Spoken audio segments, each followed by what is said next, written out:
And the threshold to say that the Xolair worked was that they could tolerate, for example, for peanuts, they could tolerate 600 milligrams of peanut protein, which is the equivalent about half a teaspoon of peanut butter or about 2.5 peanuts. Like Xolair's like a little teacher. They go in there and they're like, okay, I'm going to try to clean up this mess, you know? I'm obsessed with that visual because I'm over here as the like spiral anxiety girly being like, oh my gosh, but what are the long-term effects? I'm actually kind of optimistic that a cure is possible in the not too distant future, hopefully in my lifetime, or at least kind of, in my lifetime as a drug developer. Hi. Hello, And welcome to EpiPod. Sarah is a mom to 2 little boys with food allergies. And Danielle has navigated life-threatening allergies her entire life. Living with an invisible health condition is so isolating. The fear and the anxiety. Trying to cover it up so you don't affect anybody else. Especially your kids. Sound familiar? Join us on the couch and take a load off with people who just get it. We're so glad you're here. Welcome back to EpiPod. Presented by Lorissa's Kitchen. I'm so excited about today's episode. I am it's been starred in my calendar for literally 2 months. So I love when we are just talking about a topic, but then when there is a topic that everyone's talking about, like Xolair, this new medication that's on the market for treating food allergies. Multiple food allergies. Yes, all at the same time via injection. And it's something that is not introducing the allergen. I mean, these are big things, making big waves in the food allergy community. So I love that then when we have a topic like that we always say, we are not a doctor, we are not experts, but we can bring one on. And that's exactly who we have today. I know. And I feel like this is like a selfish interview because I basically, I was like, I need more like anxiety girly. Like I can read all the literature, I can talk to my doctor, but like, let me talk to the company who makes it. That's so right. I have so many questions for him. I know. And so we're talking about Dr. Larry Tsai, a physician, food allergy parent, and senior leader at Genentech, a pharmaceutical company. At this company, Dr. Tsai is the global head of respiratory, allergy, and infectious disease in product development. His team worked closely with the National Institutes of Health on the phase 3 clinical trial that supported the recent FDA approval of Xolair in food allergies. In addition to being a physician with experience treating food allergies, Dr. Tsai lives with food allergies and has a teenage daughter with multiple food allergies. Dr. Tsai is intimately aware of the psychosocial burden of living with food allergies and is dedicated to improving patient care. Prior to joining Genentech in 2019, Dr. Tsai was a physician at Brigham? Yeah. Okay. Dr. Tsai was a physician at Brigham and Women's Hospital in Boston, an instructor at Harvard Medical School, and served as the chief medical officer at Tetraphase Pharmaceuticals. Dr. Tsai holds a Bachelor of Science in Biology from Stanford University and a medical degree from Harvard Medical School. He is board certified in critical care medicine, internal medicine, and pulmonary disease.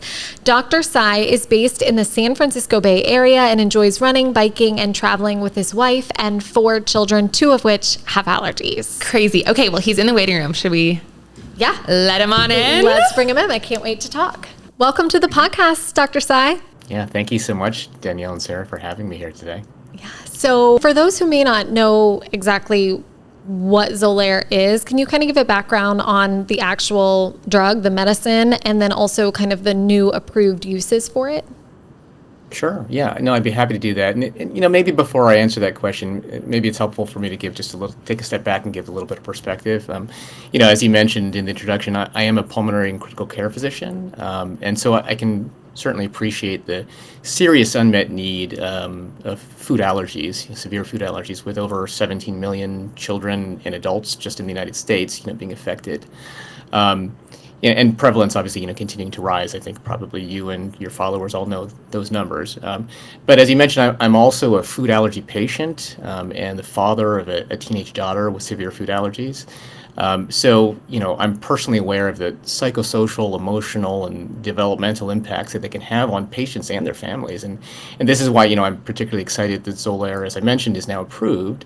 as the first treatment to reduce severe allergies to multiple foods following accidental exposure. And I really feel like it has the potential to transform how we treat this disease, both in children and adults. And I feel deeply connected and proud to have played a role in bringing this advance to the food allergy community. You wanted to understand a little bit more about how Xolair works, and so let me explain. Again, taking a little bit of a step back and talking about food allergies to provide some context. After you eat some food, the protein, fat, and carbohydrates in the food are absorbed by the gut and then enter the bloodstream.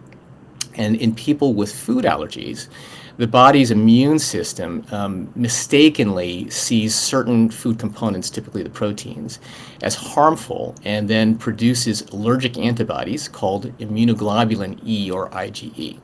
And then upon re-exposure to the food, these IgE antibodies cause the symptoms of an allergic reaction, including hives, swelling, and more serious side effects, including potentially life-threatening anaphylaxis.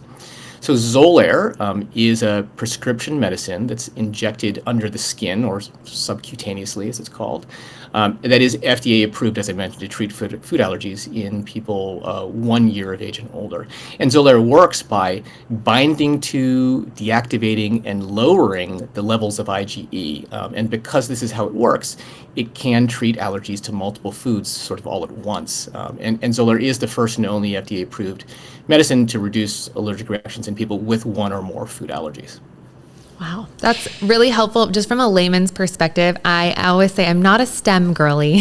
I was always an English and history lover when I was in school. And so I don't know, being 32 and living with several life-threatening food allergies, it is wild to think that there's something that can actually affect and help treat all of them at the same time. Yeah, I think that part is really interesting to me too, because when you're in a treatment program like OIT, TIP, you're narrowing your focus. Like you're treating one at a time. And so something that can kind of blanket treat the almost underlying problem of allergies. Is that how you would think of it? So it's not necessarily like you're trying to treat the symptom like you would say if you're having a reaction, or it's not even like you're trying to just treat one of them. You are treating kind of the underground issue, which is these IgE that are binding and confused and causing this reaction when they get introduced to a food. Yeah, I think that's right. I think that's how Xolair is different, from other treatments. And it's also, as you say, the reason why it can be used to treat multiple food allergies all at once. Yeah.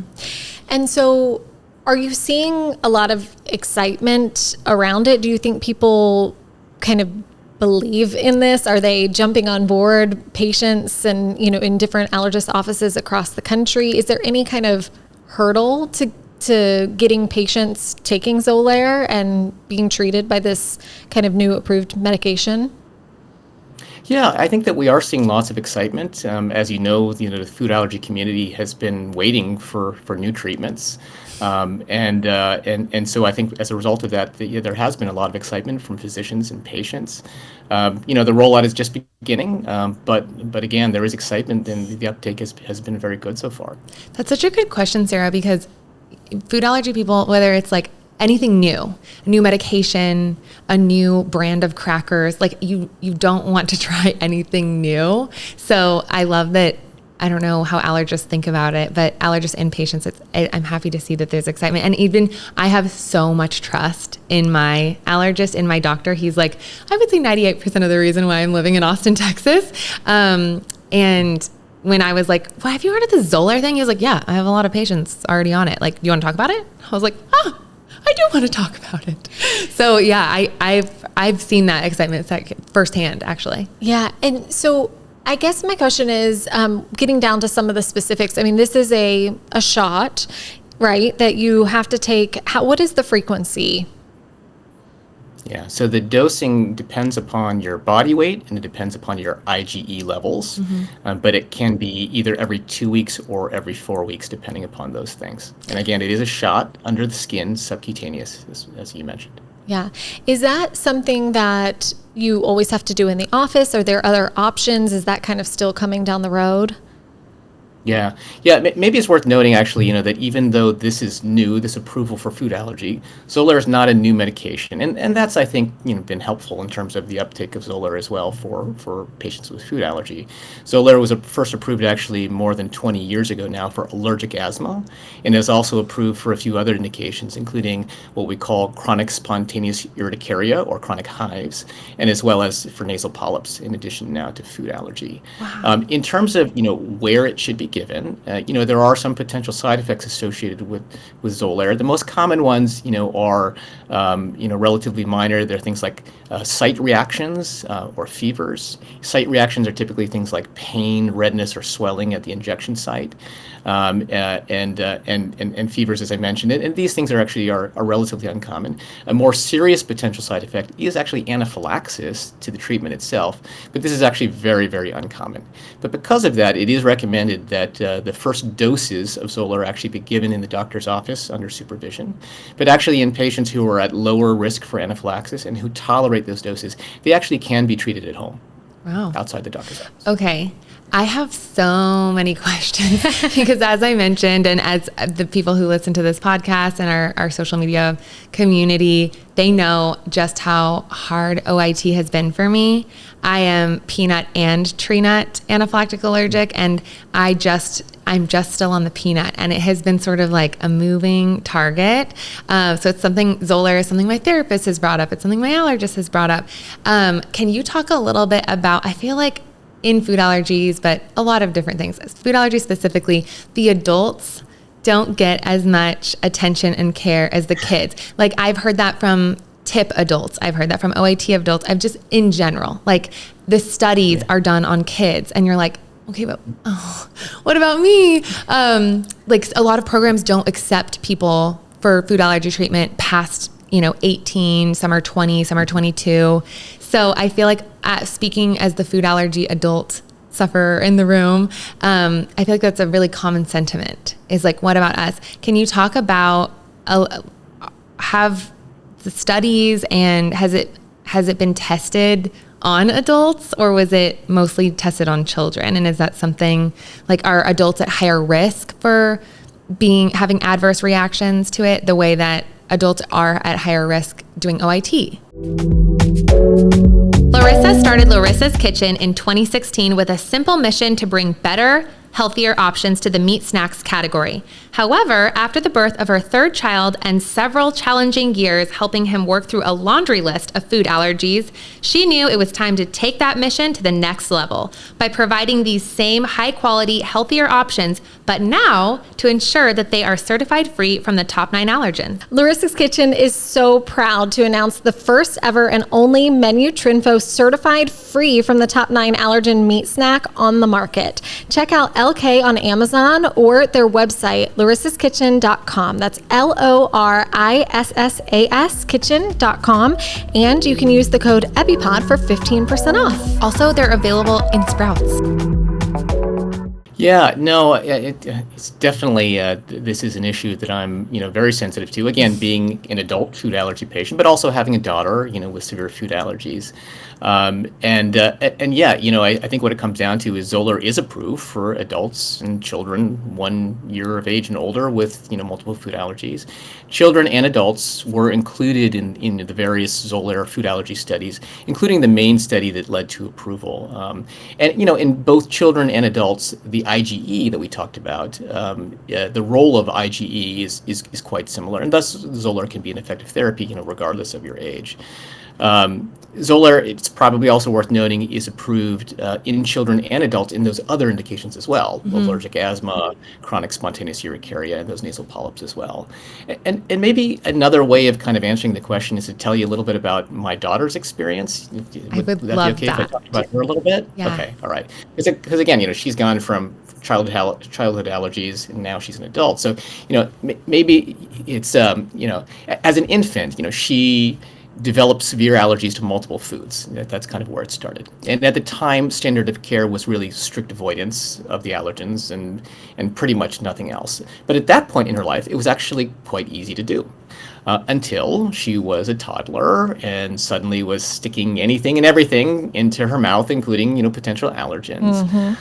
Then Yeah, I'm sure it's quite familiar to you, right? Yes, it I feel is. like that's my whole life. Yes, it still is with my almost 4-year-old. Yeah. I'm like, come on, bud, come on. Yeah. Well, well, it continues, of course, because then she started preschool and elementary school, and there was a whole new set of challenges, including snack time and school lunch and, events, school events that were serving food and basically producing other opportunities for accidental exposures. Then we got through that, and she's a teenager, spending more time outside the house with friends, getting into those rebellious teenage years, and so a whole new set of challenges, right? And that's what you have ahead of you. But now, in reality, I have to say I have to give my daughter a lot of credit because she is super vigilant and super responsible, and has actually gotten very good at managing her own allergies. But even with that, and with two doctors as parents, my wife is also a physician, she continues to have occasional accidental exposures, and in some cases we can't even identify what the exposure was, which I think, really points out what may be an underappreciated aspect of living with food allergies, which is, basically this. My daughter can avoid eating a handful of peanuts or a lobster roll. I mean, that's not really a challenge for her at this point. It's not a challenge for an adult. But, let's say she goes out to eat with some friends at a restaurant, has a sandwich that was cut with a knife, that was used to spread peanut butter and not washed properly afterwards. She could end up in an emergency room through circumstances that are completely out of her control. And I do think that constant anxiety has taken a real toll on her, as well as her parents, frankly, and has shaped her psychosocial development. So now she's going off to college, and we do worry that outside the familiar and better controlled home environment, she's going to start having, more reactions. So hopefully, that makes it pretty clear what the impact of a treatment that can reduce the risk of allergic reactions could be through multiple life stages, from childhood, from infancy to adulthood in a food allergy patient. Yeah. You've mentioned this already a little bit, but this is not a cure. This is not something that's going to make you no longer have a reaction. It's just going to lessen. In very layman's terms, is that how you would describe it? Like, it's going to lessen the chances or the likelihood that you're going to go into full-blown anaphylaxis when you have an accidental ingestion? Yeah, I think that's the best way of describing it. It's really reducing the risk, and reducing the risk of having a severe reaction. It really is meant to be used with continued strict food avoidance. And again, I can point to my own example and my daughter's example that, I think most people with food allergies, the goal is not necessarily to be able to eat that allergen freely. My daughter, even if she had a choice, wouldn't start eating peanut butter and jelly sandwiches. She really the goal, is to avoid those severe reactions, avoid emergency room visits, and reduce the fear, and anxiety associated with these accidental exposures. So yeah, I think that's why I'm struggling so much with OIT, because I'm like, I don't want to eat it. Like I've spent 3 decades avoiding that at all costs, and now you're telling me to eat it, and it has made my quality of life. I know the program is meant to make you more free, but it's actually made me feel quite the opposite. So I'm just so thankful. Like, who knows if I'll end up being a candidate for Xolair or if I'll end up taking it, but just the fact that there's another option is incredible. So, what are the markers for candidacy? Did we already talk about that? Like, how do we know if Danielle is going to be able to take Xolair? Obviously a conversation with her allergist, but what are some of those requirements needed?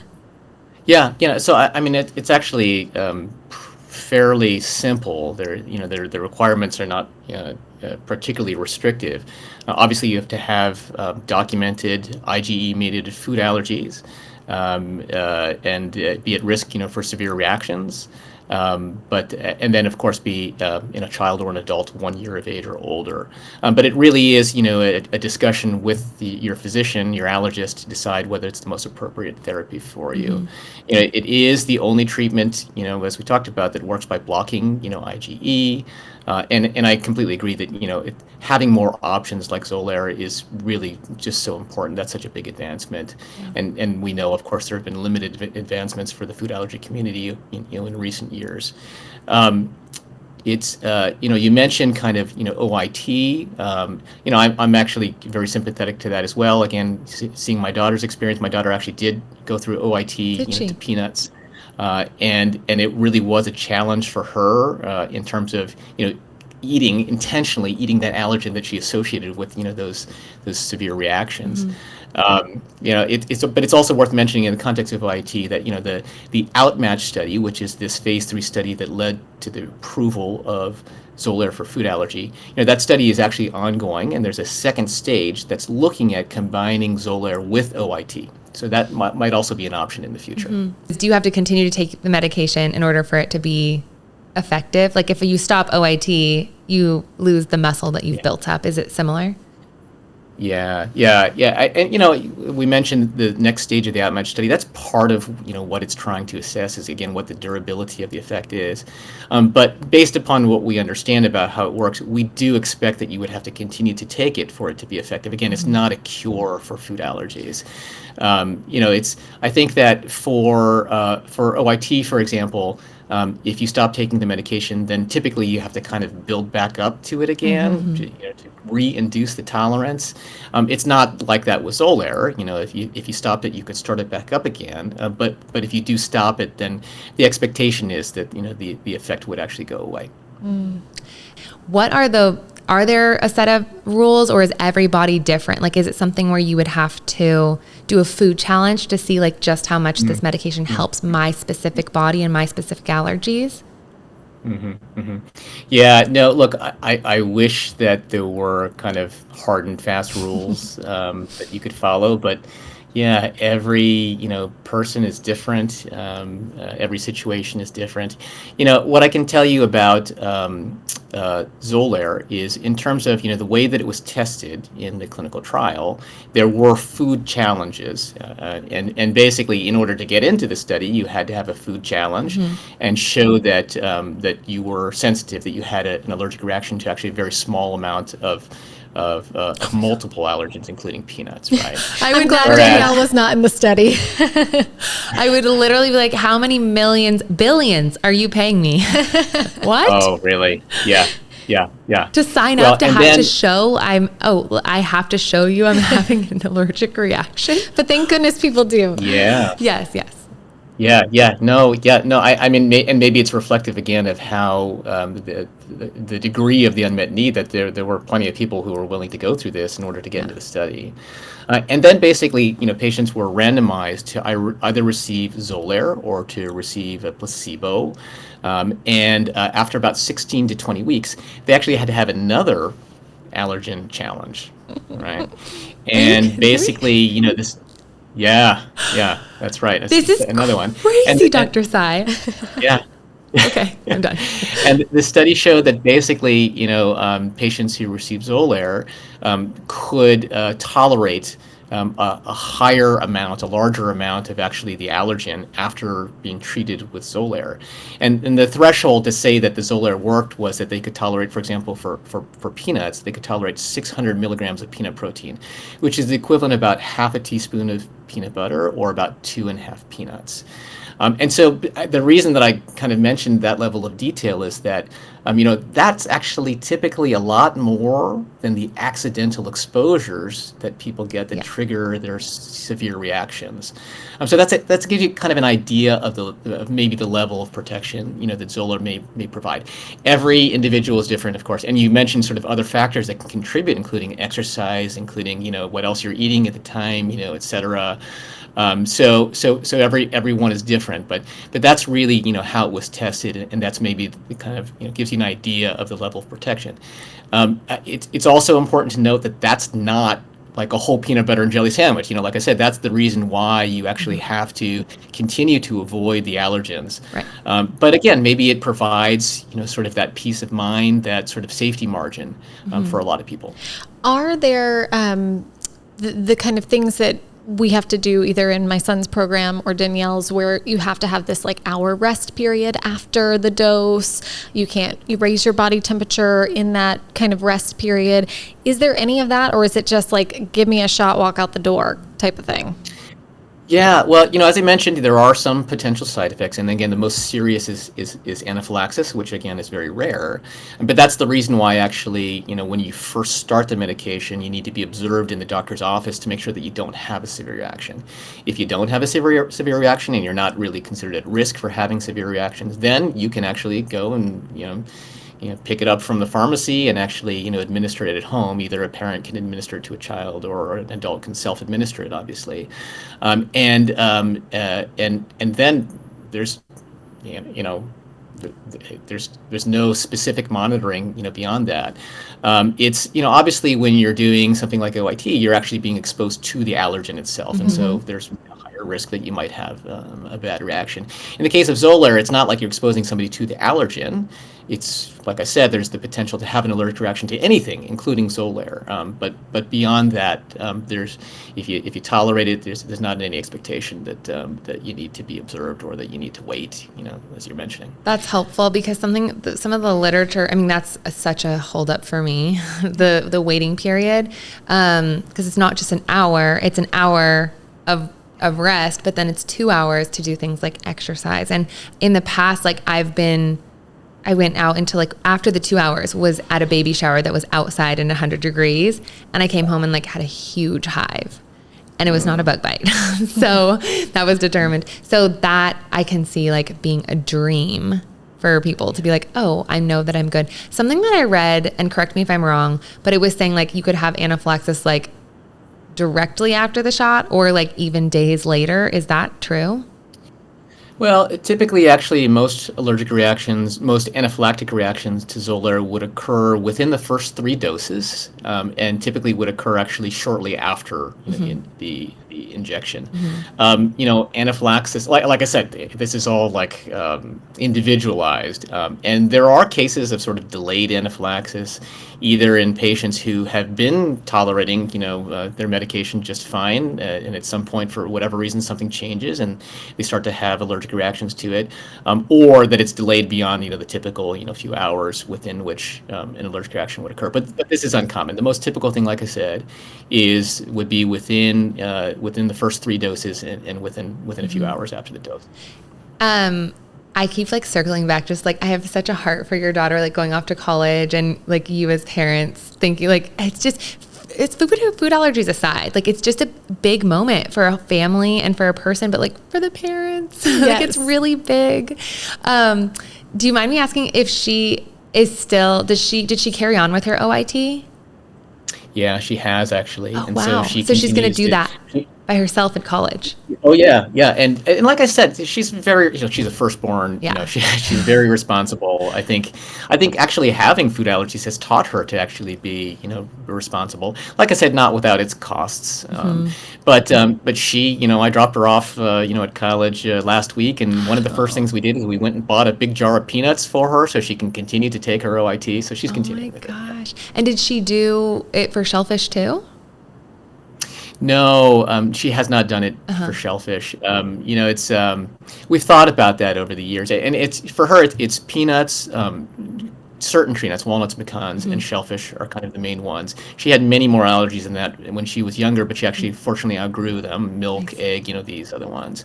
But we have not actually done OIT for shellfish or for the tree nuts. Interesting. These are typically a little bit harder to do than peanuts. I think most of the experience is really with peanuts, but for various reasons we haven't done the OIT. Yeah. We've talked about the Outmatch study a little bit, but what else is in the future? Just looking ahead, knowing what you know in your world and being so involved with Xolair, what is the next thing on the horizon, either for Xolair or just in general in terms of food allergy treatments and options out there for families and people with food allergies? Yeah, I look, with 17 million children and adults in the U.S., out there in the rising prevalence over the last few decades, we're really excited, obviously, about the Xolair approval, which builds on, the 20-year-plus-year experience, in other indications. And we're, like I said, encouraged by the early response after the FDA approval with I think the numbers are something like more than 15,000 food allergy patients now prescribed Xolair. And, as I mentioned also, looking forward to seeing the additional data from the next stages of the Outmatch study, including, the use of Xolair in combination with OIT, and expecting to have some results from that next year. But Xolair, as we talked about, is not a cure for food allergies, and there's still obviously a real need for additional innovation. I can't necessarily, point to anything very specific that's really kind of coming down the pipeline immediately. But I do think that the encouraging thing is that our understanding of food allergies and the role of the immune system is really growing in leaps and bounds, to the point where I'm actually kind of optimistic that a cure is possible in the not too distant future, hopefully in my lifetime, or at least kind of, in my lifetime as a drug developer. And I think I can speak for myself and Genentech when I say that we would really love to play a part in figuring out that cure. Yeah. Man, when you even utter the words cure, like my whole body tingles, I know. goosebumps on my arms, because I know. I mean, I think that's just, I'm so thankful, as you are, like you mentioned, as being a food allergy dad, food allergy mom, like, you dream a life for your kids that isn't one of fear, isn't one of, feeling othered in any type of situation. And, you're desperate for any and everything to help them live this full, beautiful life. And that's why, for me, I'm flying across the country every 10 weeks and spending a bunch of money on this treatment. And, this is why Danielle is putting herself through this program, even though it's hard on her mental health and her, social abilities to go out and do what she wants to do.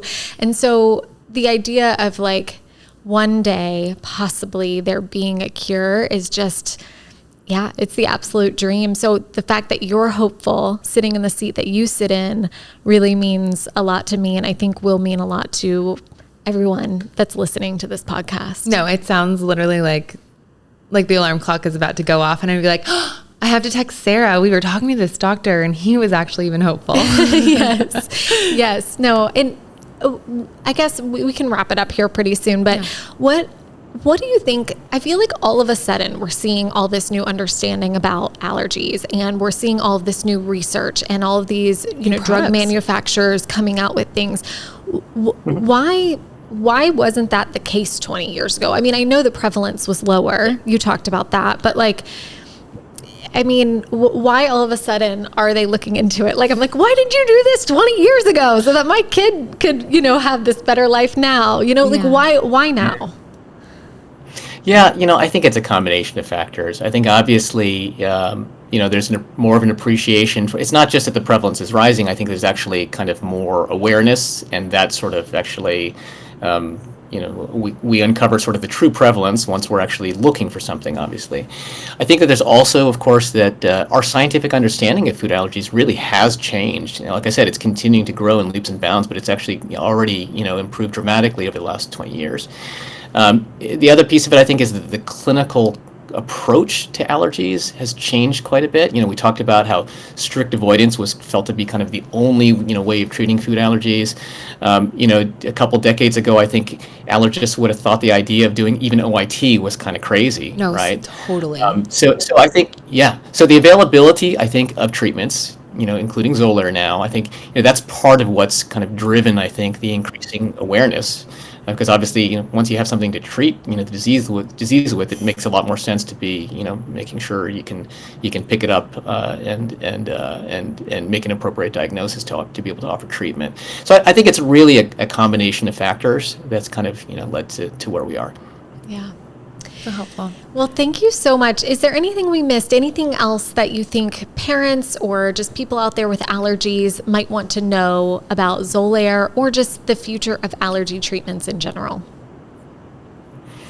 Yeah, look, I mean, just maybe kind of at a high level, hopefully it's really clear from this discussion why I personally am really passionate about food allergies, both at a personal and a professional level, frankly. And maybe I would emphasize that to your followers that, Xolair, as the first treatment approved to reduce severe reactions to multiple foods, really has the potential to transform how we treat food allergies. And this is obviously so important when we consider the burden that this serious condition places on patients, families, and their healthcare systems. But it's not a cure. Needs to be used again in conjunction with continued strict avoidance of the allergens. But even beyond Xolair, like I said, I think that there's reason for hope that there are better therapies, coming down the pipeline, including the potential for cure. Thank you so much for taking the time to talk with us, Dr. Tsai. This has been informative and invigorating, and we're, I think, going to leave this conversation very hopeful. Yeah, I was like, it's a shot of hope, no pun intended. Yeah. Thank you so much, Danielle and Sarah. That was so helpful. I know. I really like hearing from somebody. We've said this before when we were talking to our mental health guru that was on. She was somebody who had allergies herself. And so I love that he not only has allergies himself, but his kids have allergies. So he's speaking from like the scientist doctor background, but then also like he gets allergies. He's one of us. You know what I mean? You know what's really interesting is I have never had any sort of healthcare provider, like allergist, GP, is that what they're called? General GP. practitioner. Okay, great. For a second I thought I said a bad word. I've never had any of those providers say in a row the physical, the mental, I don't know exactly how he stated it, but it was so eloquent of like, it affects your relationships, it affects your mental health, it forms the way a person grows up. Yeah. Spoken like someone who lives it. Yes. You know but what I mean? I had like a whoa moment where I'm like, oh my gosh, I didn't realize that nobody has ever spoken. It's either like a mental health professional, somebody who gets it, and then every other medical professional over here. Mm-hmm. And that was so special. It was. And I really am hopeful. I think that this whole like, you're not having to eat the food to gain the tolerance. It's like, it's basically like going in, it makes me think of like, I know this is so silly, but it like makes me think like the shot's going into your arm and there's these little like armies that like go out and they're like, we're going to fix these cells, these bad cells that are like, confused. Cells. They're good cells. They're good cells. Yeah. But the confused cells and be like, no. Here, it's like a little teacher. Like Xolair's like a little teacher. They go in there and they're like, okay, I'm going to try to clean up this mess, I'm obsessed with that visual because I'm over here as the like spiral anxiety girly being like, oh my gosh, but what are the long-term effects? And like 20 years, that's actually really helpful. But how come it's not 120 years? Because how do we know that it doesn't cost me to grow a third arm? Like, my brain just gets on a roller coaster. And then by the end of the roller coaster, you're like, okay, where did we turn wrong? Like, what's happening? I do like though that it's this is not a new medication. Mm-hmm. It's new for this ailment, like this condition, but it is not new. So they really do have a lot of like understanding of the drug. And then now we just know that it can also help with this. Yes. So I think that's really helpful for people who are a little more fearful of taking something new. Yes. Other people who have anxiety disorders. Yeah. But it reminds me of like the Wegovy, Mounjaro. What's the most popular of it? The weight loss drugs. Ozempic. Ozempic, yeah. Like it has other uses, and then all of a sudden they're like, oh wait, you can lose weight. Right. It's been used for diabetics and other conditions for years and years and years. And that's why all of a sudden when they started using it for the weight crisis, it's like, oh my gosh, now we have a supply and demand that needs to be seesawed, evened out. And now it sounds like it has been, but that's exactly what it reminded me of. Yeah. And then when he said like, oh, I can't pinpoint anything. I don't know anything. Like literally, I don't have knowledge of a medicine that's going to be a cure, but like in all of his understandings of the industry and of the science, he thinks it's possible in his lifetime. I mean, he's a little older than us, not that much older than us. So he's still got a long way to live, but like, it's like, that's soonish. Like that's not that long. When he was talking about like, and we may like, I'm hopeful that one day we'll have a cure. I was picturing myself as like the old lady on Titanic throwing the like necklace off. I'm like, will I be like 95 years old? And they're like, Danielle, look, there's a cure. I hope it's in the next decade. Like Totally. that would be amazing. Even 10 years from now, I'd be like, wow. And I think that would be fast, to be honest. Like, I think these trials take years and years.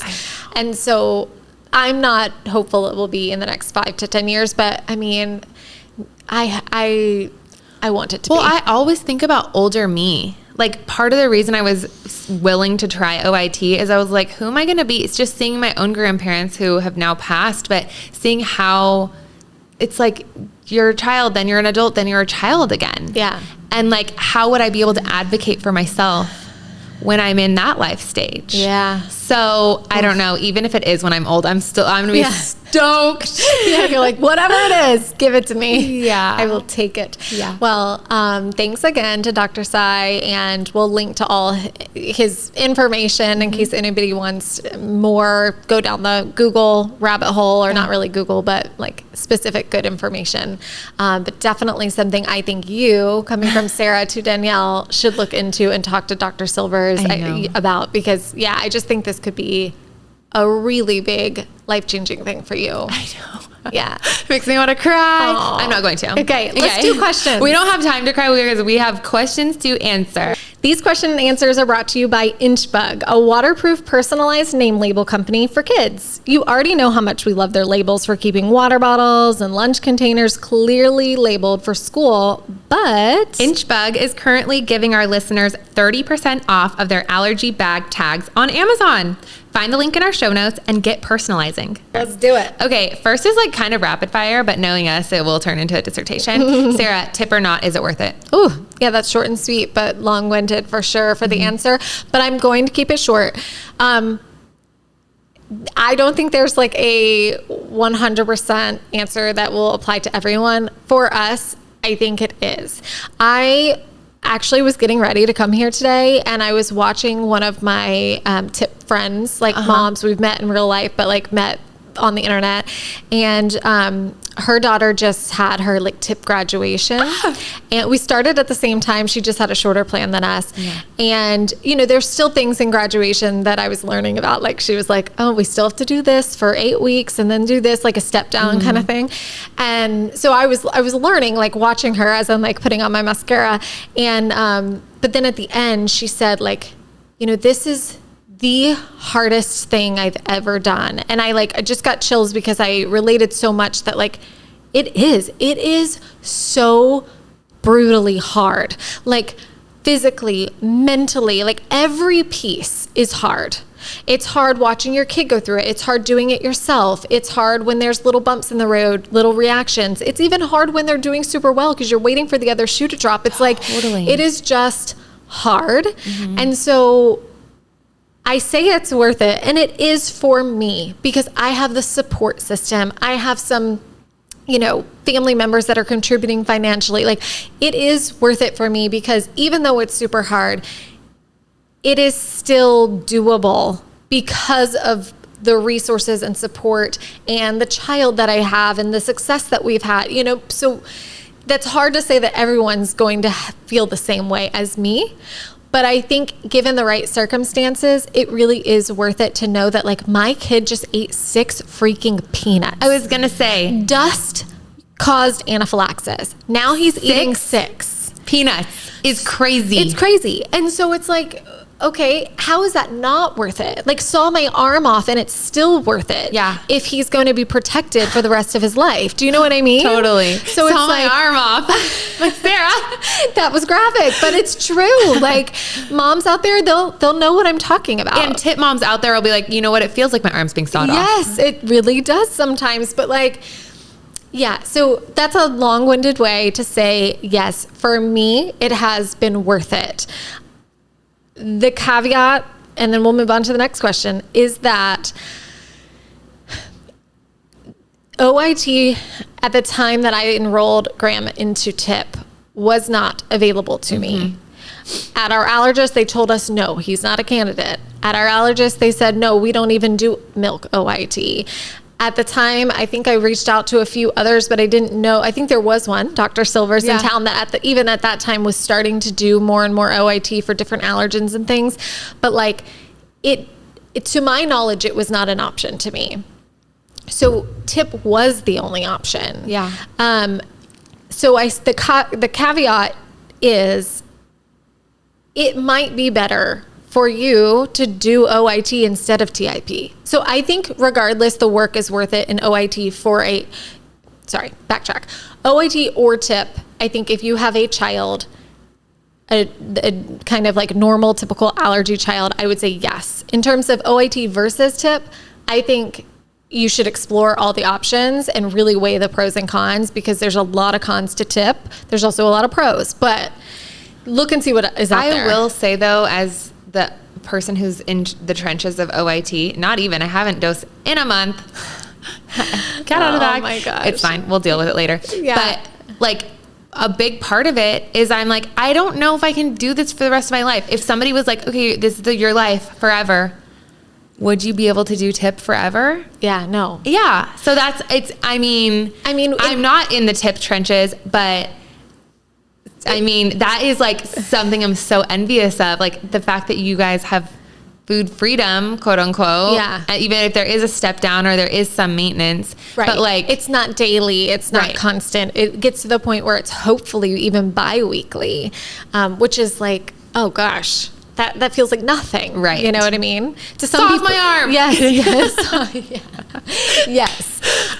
Okay. Question 2. Yes. Coworkers complaining on work trips about having to eat at a restaurant because of allergies. You want to start? I would say, would you prefer to have the trauma of witnessing somebody in a life-threatening situation? How do you feel about the whole trip being derailed because emergency services has to come and figure out how to save somebody's life? Yeah. Like, oh, I'm sorry that you couldn't eat at Panda Express or wherever, and we had to eat at Chili's instead. I'm sorry that this is a very small inconvenience on your little day. It's like, try living with this.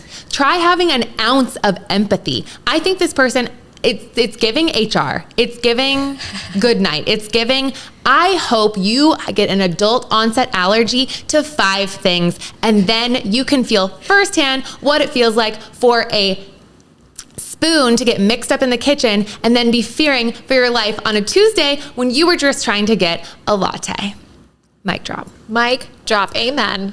Good night. I hate this person with my whole being. My blood boils and I hate them. And this is why I don't work in corporate. Just kidding. I think that this is the way a lot of parents feel when they hear other parents complaining that like they can't pack a PB&J for their kid to bring it to school. You're so right. I'm like, grow the up. Yes. And it's like, okay, we could go into all the specifics about how some studies say it's actually safer to not have a peanut ban and all, there is research out there showing that maybe peanut bans and things in school isn't the answer to our problems. Right. But if it's in place, or if it's currently really helping a specific student where they need to not be around a peanut, and you want to bitch and complain because you can't, for that 6.5, 7 hour window, pack a peanut butter and jelly for your kid, like go fly a kite. You know what I mean? Like, go take a little walk on a short pier. Go fly a kite. I already said bitch, so I was like, I gotta kind of even it out. We gotta even it out with some niceties. But I'm like, unless there is some off thing, people always like to say, well, my kid there's a condition, I can't remember the name of it. Yeah, where like they only can eat 2 foods because whatever. I sympathize with that. My gosh, my kids are a very, very picky eaters. And so restrictive because of their own personality and restrictive because of their safety. Right. Like, you get it. Yes. And even though I might not get the fact that like my kid only eats 2 food, like if they have that condition, I'm the first one to sympathize and empathize with you. I'm not talking about those parents. Those parents have a right to figure it out, and to collectively, the school figures it out, right? Mm-hmm. Like they just separate towards the end of the table, those 2 kids, or, there are ways. This classroom is a nut ban and their classroom isn't. Right. And this kid knows to wash their hands after lunch because then they all go to recess. Right. There are ways around it. Just work together. But that's 0.000%. And probably not. Like, that parent is probably being like, how can we work together? They're not the ones being like, oh, we're not having a food activity this year. Yeah, get out of here. I genuinely think that I'm like a nice person. However, I wish such ill on these type of people. I genuinely wish ill. Curse on your family. Curse. I'm getting hocus pocus. I hate them. Yeah, it's okay. Yeah. It's okay to be mad. If my mom's watching, she's gonna be like, I raised you better than that. No, but it's true. I hate these people. It's okay. It's all right. Well, you're allowed to be mad at your work friends, in quotation marks, friends. They're not your friends. Vile coworkers from the depths of Davy Jones' locker. Yeah. I mean, she should just, I don't know.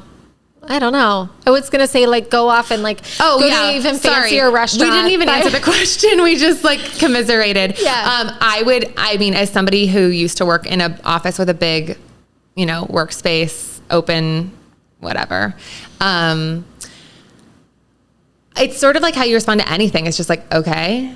Yeah. Like, let them listen back to themselves. And, like, that's not even somebody, don't waste your energy trying to educate or make sense of it. Just be like, okay, and move on. And hopefully they have really good, like when I was in the workplace, I had like 3 of my best friends, and then a guy started kissing too. But like they all like watched out for me. Like if somebody brought, a vendor didn't know, right? They just were like trying to get in with the sales team, brings in cookies. They're like, hey, they'll put it in Slack. I didn't even see the cookies. I'm not even coming until noon. Like, hey, like looks like there's some walnut cookies on the table. Like, everybody remember nut allergy, like wash your hands if you have one. Like having other people who have your back, or then they are the person who's being unkind is the odd one out, not you for something you have no control over. Yeah. And if they're wanting to go out to lunch as a team and picking places that are unsafe for you, I mean, you could also make it really awkward for them and weird. Like you could go to lunch and just sit there,